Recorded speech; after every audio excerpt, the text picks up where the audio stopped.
శ్రీగురుభ్యో నమ. శ్రీమహాగణాధిపతయే నమ. మహాసరస్వత్యై నమ. ఈ ప్రకారంగా నలమహారాజు గారి యొక్క చరిత్రను మనం ఏ విధంగా అయితే చెప్పుకున్నామో, ఎవరైతే ఈ చరిత్రని భక్తి శ్రద్ధలతో వింటారో వారికి శనిదోషో న విద్యతే, శనిదోషం హరించుకుపోతుంది అనటంలో ఏమాత్రం సందేహం లేదు. ఎందువల్లంటే ఆ కాలంలో ఉండేటువంటి చక్రవర్తులు కానీ మహారాజులు కానీ ప్రజల యొక్క శ్రేయస్సు మాత్రమే తమ యొక్క పరమావధిగా భావించి ఇహలోకంలో సకల సుఖాలు అనుభవించి ప్రజారంజకంగా ప్రజాపాలన చేస్తూ ఉండేవారు. ఈ నలమహారాజు అనేవారే కాదు, దశరథ మహారాజు, త్రేతాయుగంలో ఉండేటువంటి దశరథ మహారాజు గారు కూడా ఇలాగే తన రాజ్యంలో ఉండేటువంటి భక్తులు ప్రజలు ఏ విధంగా ఉండాలో అని చెప్పని ఆలోచిస్తూ ఉండేవాడు. ఎందువల్లంటే దశరథ మహారాజు గారి యొక్క వంశ శంఖం నడిచినప్పుడు కూడా ఇలాంటి సందర్భం ఒకటి గడిచిందిట. ఆ కాలంలో దశరథ మహారాజు గారు రాజ్యాన్ని ఏలుతున్న సమయంలో తన రాజ్యంలో ఒక బ్రాహ్మణోత్తముడు నివసిస్తూ ఉండేవాడు. ఆ బ్రాహ్మడు మంచి వేదశాస్త్ర పారంగతులై ఉండి కూడా దరిద్ర బాధ వల్ల ఎంతో బాధపడుతూ ఉండేవాడు. ఈ విధంగా ఉంటున్నటువంటి సమయంలో ఆ కాలంలో మహారాజులు మారువేషంలో ప్రజల యొక్క బాగోగులు ఏ విధంగా ఉన్నాయో తెలుసుకోవాలనే ఉద్దేశంతో మారువేషంతో గస్తీ తిరుగుతూ ఉండేవారు. అలాగే తన మంత్రితోటి దశరథ మహారాజు గారు ఒక మారువేషంలో ఆ రాజ్యమంతా కలిగి చూస్తుంటే ఇలాగ ఈ బ్రాహ్మణోత్తముడు ఉన్నటువంటి గృహం ముందుకు వచ్చాట. అప్పుడు ఆ బ్రాహ్మణోత్తముడు భార్య ఈ విధంగా అనుకుంటున్నారు, దశరథుని మహారాజ్యంలో ఉన్నాం, అయోధ్యానగరంలో మనం ఉన్నాం, అయినా సరే శని యొక్క అనుగ్రహం లేనందువలన, గ్రహస్థితి వలన ఈ విధమైనటువంటి బాధను అనుభవిస్తున్నాం, లేమి అనే బాధతో మనం ఉన్నాం.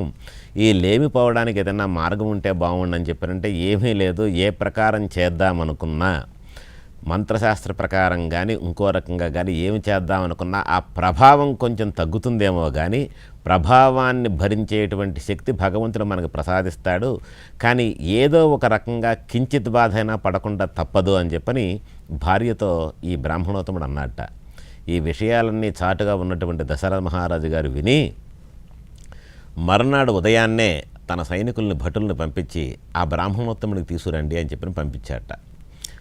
ఈ సైనికులందరూ వచ్చి, అయ్యా మహారాజా వారు మిమ్మల్ని ఆహ్వానిస్తున్నారు, రమ్మన్నారు, తీసుకురమ్మన్నారు అని చెప్పి బ్రాహ్మణోత్తముడి దగ్గర వినయంగా చెప్పారు. చెప్పిన తర్వాత చాలా సంతోషించిన వాడే భార్యతో ఈ విషయం చెప్తే, ఆయన నాథ, మహారాజు గారు ఎందుకని పిలిచారో, ఈ రోజుతో మనకు ఉన్నటువంటి లేమి బాధ ఇబ్బందులు తొలగిపోతాయి, గబగబా వెళ్ళిరండి దశరథ మహారాజు దగ్గరికి అని చెప్పానంటే, దశరథ మహారాజు గారు ఒక కూష్మాండం అంటే ఒక గుమ్మడికాయలో కొంత సువర్ణాన్ని వజ్రాలని పోసి మళ్ళీ యథాప్రకారం దాన్ని మూసివేసి ఈ పంతులు గారికి, ఈ బ్రాహ్మణోత్తముడికి ఈ యొక్క కూష్మాండం కూరగాయలు తీసుకెళ్ళండి అని చెప్పని ఆయనకి ఇచ్చాట.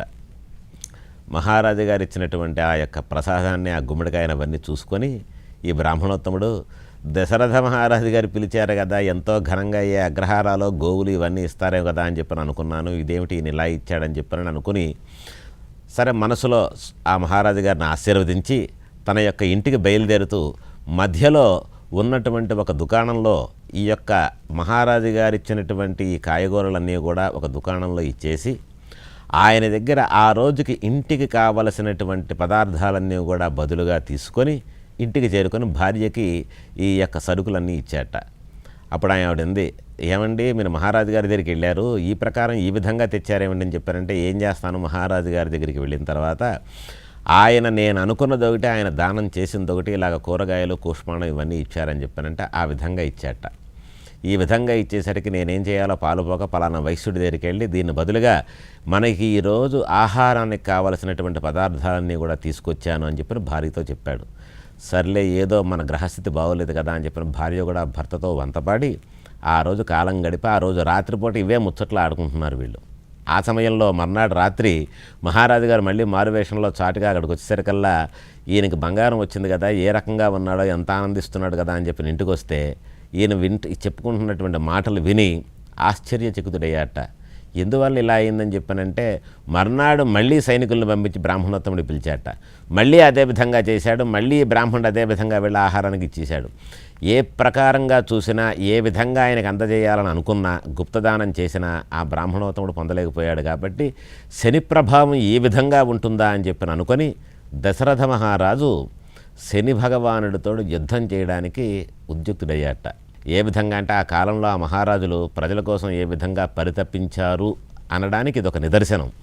ఈ ప్రకారంగా దశరథ మహారాజు గారు శని భగవానుడితో యుద్ధానికి రావాలని చెప్పిన తపస్సు చేసి, ఆయన గురించి తపస్సు చేసిన తర్వాత శని భగవానుడు వారు ప్రత్యక్షమయ్యారు. దశరథ, ఏమిటి నీ కోరిక అని చెప్పానంటే, నా కోరిక ఏమీ లేదు తండ్రి, నా రాజ్యంలో ఉన్నటువంటి వారికి నీ యొక్క ప్రభావం తక్కువగా ఉండాలి, నీ అనుగ్రహం మాత్రమే ఉండాలి. నీవు పెట్టేటువంటి ఏదన్నా దుష్కర్మ పాప ఫలితాలు ఏవైనా ఉంటే వాటి యొక్క పరిస్థితి యొక్క తీవ్రత తగ్గించుకోవాలి అని చెప్పనంటే, కర్మభావం తప్పించుకోవడం ఎలా సాధ్యమవుతుంది దశరథ మహారాజా అని చెప్పని అన్నాడు. నువ్వు అదంతా నాకు తెలియదు స్వామి, నువ్వు నన్ను అనుగ్రహించడానికి వచ్చావు, నన్ను కరుణించావు. నాతో మహారాజులు యుద్ధంలో ఆరితేరిన వారు కాబట్టి యుద్ధం చేసి విజయాన్ని సాధిస్తే వాళ్ళు కోరుకున్నది ఇవ్వడం అనేది ఆచారం. లేదా నువ్వు వరం ఇచ్చినట్టయితే ఈ విధంగా అయ్యి, లేదా నాతో యుద్ధం చేసి యుద్ధంలో నువ్వు గెలిచినట్టయితే నువ్వు చెప్పినట్టుగా నేను కూడా నీ యొక్క శాపానికి కానీ అనుగ్రహానికి కానీ పాత్రునవుతాను. లేదా నాతో నువ్వు యుద్ధంలో ఓడిపోయినట్టయితే నా రాజ్యం వైపు నువ్వు కళ్ళెత్తి చూడకూడదు అని చెప్పని అన్నట్ట శనీశ్వరుడితోటి మహారాజు గారు. ఆ శని భగవానుడు వారికి ముచ్చటేసి, అదే నీ ప్రకారంగా నీ యొక్క ఇచ్ఛ ఏ విధంగా ఉందో అదే విధంగా మనం యుద్ధమే చేద్దామని చెప్పని దశరథ మహారాజు గారితో శని భగవానుల వారు యుద్ధం చేశారట. ఈ ప్రకారం కొన్ని రోజులు యుద్ధం చేసిన తర్వాత అలిసిపోకుండా శని భగవానులతో సమానంగా భగవద్ అనుగ్రహం వలన వరాలు పొందాడో ఏమో కానీ ఆ విధమైనటువంటి వరప్రేరణతో దశరథ మహారాజు గారు కొన్ని రోజులు యుద్ధం చేశాడు. ఆ యుద్ధానికి ముచ్చటపడి శని భగవానుల వారు సంతోషించి, దశరథ ఇక యుద్ధం చాలయ్యా, నీకేం కావాలో కోరుకోనాయన అంటే, ఇది ఈ విధంగా ఉంది స్వామి, ఇదే మిమ్మల్ని ఇంతకు ముందు కూడా నేను అడిగాను. నా రాజ్యంలో ఉండేటువంటి ప్రజలు నీ యొక్క అనుగ్రహానికి మాత్రమే పాత్రులయ్యి నీ తీక్షణతకి పారి కాకుండా బలి కాకుండా ఉండేటట్టుగా నన్ను అనుగ్రహించు తండ్రి అని చెప్పనంటే, తథాస్తు అని చెప్పనని శని భగవానుల వారు దశరథ మహారాజు గారికి ఒక మంత్రం ఉపదేశించారట.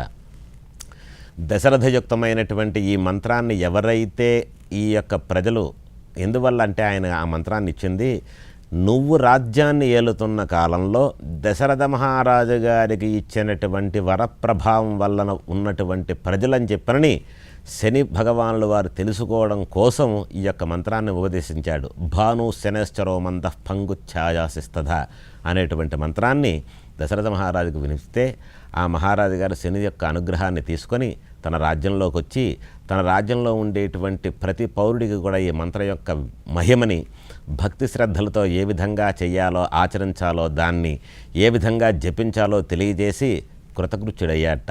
కాబట్టి మహారాజులంటే వాళ్ళు ఈ కాలంలో కలియుగం వచ్చేసరికల్లా ఏ రకమైనటువంటి మహారాజుల యొక్క ప్రభావం ఉందంటే, ఆనాడు రాముల వారు కూడా ఇదే విషయాన్ని చెప్పాడు. రామాయణంలో ఎందుకు వచ్చిందంటే ఈ ధర్మ విషయం ఎందువల్ల వస్తుందంటే, రామాయణ కాలంలో రాముల వారు రాజ్యాన్ని వదిలేసి ఆయన వనవాసం చేస్తున్న సమయంలో సీతాదేవిని రావణాసురుడు అపహరించినటువంటి విషయం అందరికీ తెలిసిందే.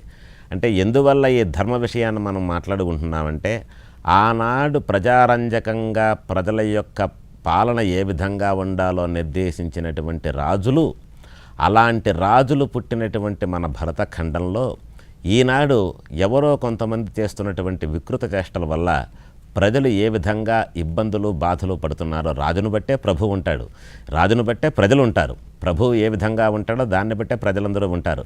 ప్రభువు మంచివాడైతే ప్రజలందరూ కూడా మంచిగానే ఉంటారు. ప్రజారంజకంగా ధర్మబద్ధమైనటువంటి పరిపాలన చేస్తున్నటువంటి ప్రభువులు ఎక్కడైతే ఉంటారో అక్కడ ధర్మం ఎంతో చక్కగా విస్తరిల్లుతూ ఉంటుంది. అలాంటి ధర్మం విస్తరిస్తున్న చోట ఏ రకమైనటువంటి దుఃఖం కానీ అనాచారం కానీ ఏ రకమైనటువంటి ఉండకుండా సుఖ సంతోషాలతో ఉంటారు. అయితే రాముల వారి యొక్క భార్యని సీతాదేవిని రావణాసురుడు అపహరించిన తర్వాత, సుగ్రీవాదులందరూ కలిసిన తర్వాత రావణుడు అపహరించినటువంటి ఆ లంకలోకి మనం ఏ విధంగా వెళ్ళాలి, శ్రీ హనుమంతుల వారు ఈ యొక్క విషయాన్ని నాకు తెలియజేశాడు. కాబట్టి మనం ఏ విధంగా అవతలికి వెళ్ళాలి అని చెప్పని ఆలోచిస్తున్నట్ట రాముల వారు. ఆలోచిస్తుంటే అఖండమైనటువంటి వానర సేన ఆయన వెనకాల ఉంది, ఆయనకు దన్నుగా. దీని అంతటికీ కూడా సుగ్రీవుడు మహారాజు.